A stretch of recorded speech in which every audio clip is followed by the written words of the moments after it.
do any of you consider yourselves cosplayers already? Do you, like, I see a couple of people in some sort of costumes. Hands up everybody who wears costumes on occasion. The rest of you just want to see what it's all about. Cool. All right. Well, this is all about Klingon costuming specifically, so it's how we, like, okay, let me start by introducing myself. My name is Krikor. I'm an admiral in the Klingon Assault Group. I command the Crimson Knight Fleet, which is Ontario. We've got 14 ships across Ontario, from Windsor all the way up to Timmins. And the Klingon Assault Group as a whole has ships across Canada, the U.S., into Central and South America, and a few in Europe and even in Japan. Australia as well, yes. So we're a worldwide club. At any rate, so what we do is we get dressed up as Klingons and we go out in public and do things. We do parades, we do charity events of various kinds, fundraisers for various charities, and we sometimes just get dressed up in our outfits and go out to dinner, what we call a good day to dine. Thank you, somebody got it. Okay, good.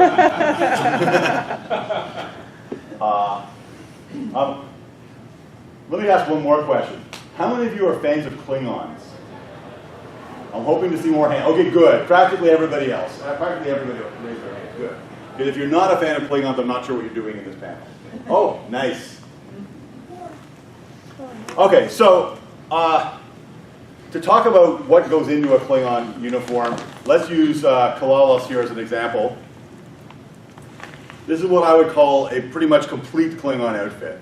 So we won't talk too much about the props because we did Klingon props yesterday, and we won't talk too much about the headpiece because we're going to do Klingon prosthetics tomorrow. But in terms of everything else, we've got an armored tunic made out of leather or usually vinyl because it's cheaper and easier to work with. A collar.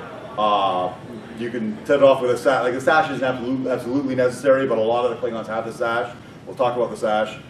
Belt with a big sort of trapezoidal buckle with studs on it.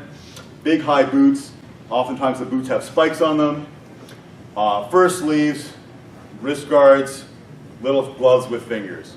So that's basically the complete outfit. And this is the standard Klingon that goes from Star Trek the motion picture all the way through all of the spin-offs, Next Generation, Deep Space Nine, Voyager.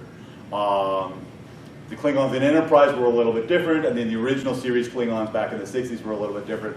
And then, of course, the Klingons from the newer movies and the Klingons coming up in the Star Trek Discovery, a little different yet again. I'm not going to talk about the costume from the Discovery Klingons because any of you who've seen how many people have seen some of the pictures or trailers of those guys? Right, okay, yeah.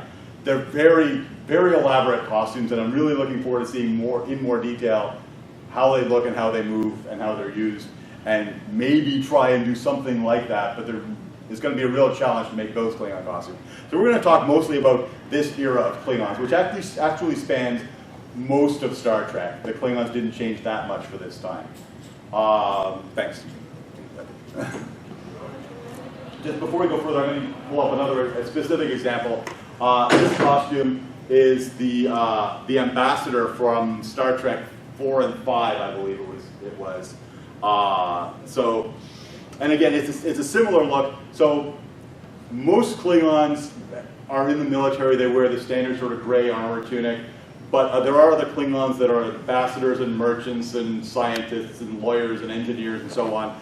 They all have similar outfits to them. So they tend to have sort of bulky fur sleeves. They tend to have vertical trim, often sort of coming slightly inwards at the waist.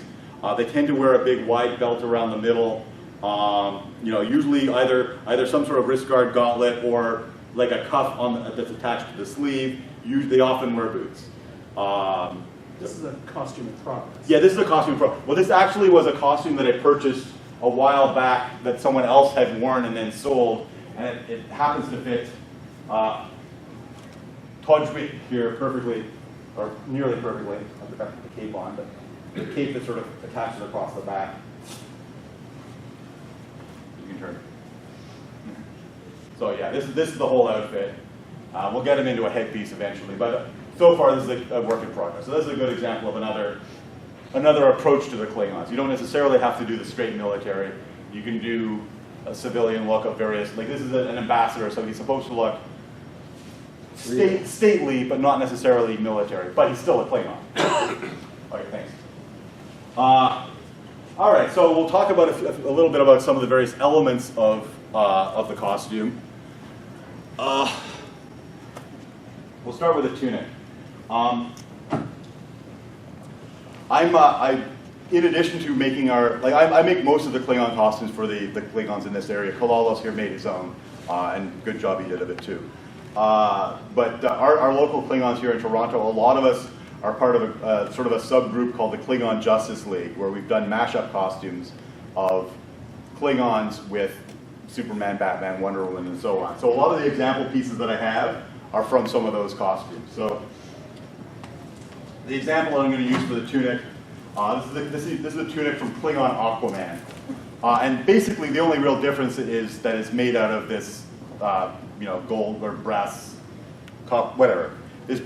This color of textured vinyl as opposed to just like a regular gray vinyl. But it's built exactly the same way as I would make a standard Klingon tunic. So it's actually done, I've actually got the pieces sort of Velcroed together. So the shoulder piece comes off. It's got a standard tunic. And in this case, belt buckle is a separate little piece. There's a little piece of corrugated plastic inside there, and I just wrapped it in fabric, and it's got Velcro on the back. And what I like to do is, I'm giving you a lot of details about, because I've studied Klingon uniforms quite intensively. There's two basic styles of Klingon, standard Klingon armor uniforms.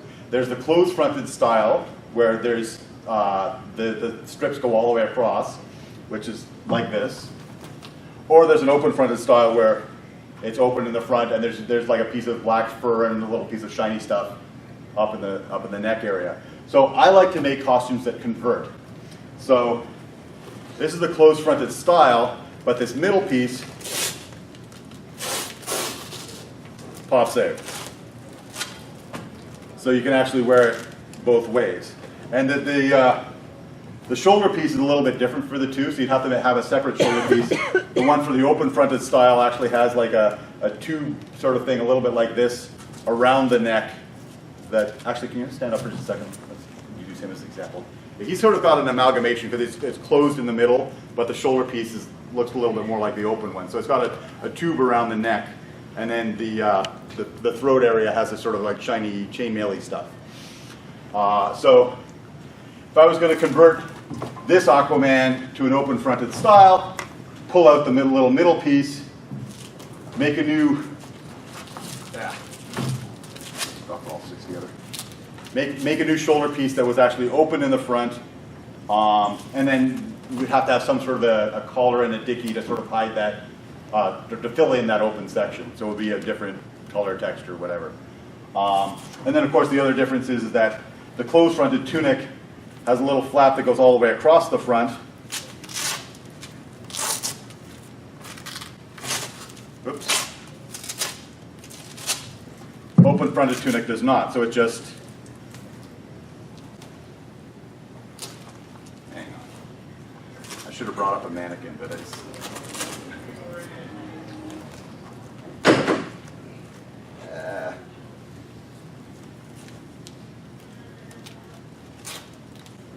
there we go. So yeah, the open-fronted tunic. There we go. Something like that. It should sort of just meet at the waist and have like separate flaps, so it looks like a jacket you would normally put on. The actual Klingon costumes on the show, of course, rather than having all these front openings, they would have a zipper straight up the back, and the dresser would help the person get into the costume. But for the fans, we want costumes we can put on ourselves without too much help. So I try to make front openings as often as possible. I've seen some other Klingon fans that make side zips to get into their armor. It's personal choice. I prefer the front opening. So yeah, in this case, the part above the waist and the part below the waist are two separate pieces held together by Velcro on the back of the belt. And that is basically so that you can change from the open fronted style to the closed fronted style by adding the extra piece in the front there. This tunic that I'm wearing is pretty much exactly the same. In this case, the bottom part is actually sewn on in the back, but it still actually has a Velcro strip holding the belt down. In my case, because it's a little small, so I'm just going to relax for a bit. There we go. I made this tunic when I was a size or two smaller, unfortunately. So I'm going to be making a whole new outfit in the extremely near future, ideally before the premiere of Discovery. So yeah, actually, you know, I'm just going to pull this right off. So yeah, same basic idea. Tunic with the flaps on the bottom. In this case, they're attached, but it's got a belt with Velcro all the way around, just to hold it in place. And as I said, the belt buckle, piece of corrugated plastic inside. I use corrugated plastic rather than cardboard because if cardboard gets wet, then it turns into a big mushy pile. Corrugated plastic, which, if you don't know what that is, it's the stuff they make election signs out of. So in this case, it's a thicker piece. It wasn't an election sign. It was actually a sign on the outside of a store that when they changed the sign, I happened to snag the old one. And I got a piece big enough to make 3 gauntlets and a bunch of little smaller pieces. Anyway, so yeah, that's basically how to make the tunics. Oh, you know what? I should have brought a set of sleeves, but what I tend to do, these tunics are technically incomplete because the standard Klingon armor tunic also has a tube, again, a little bit like these gauntlet tubes, running straight across just at the breastbone. And so what I do is, when I stitch that tube on the outside, I use the same opportunity to stitch a pair of zippers that run on the inside the vest. And the fur sleeves, like he's got a pair of fur sleeves there. I attach the fur sleeves to just a little bolero vest that comes down to that line and zips in, so that the sleeves stay in place and become part of the jacket, but you can still remove them. So you can wear the jacket with the sleeves or without the sleeves. I tend to just wear a loose shirt because it's more comfortable for conventions and stuff, but if you want to do the full outfit, you would wear the set of fur sleeves. So yeah, there would be a set of, like I said, a tube running across the middle of the tunic on the outside, and a set of fur sleeves attached on the, coming out from the inside.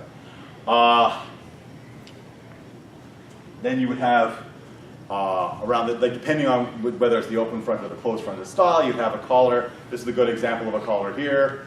Or you know, if you've got the open fronted, here we are. If you've got the open fronted style, you have a more abbreviated collar.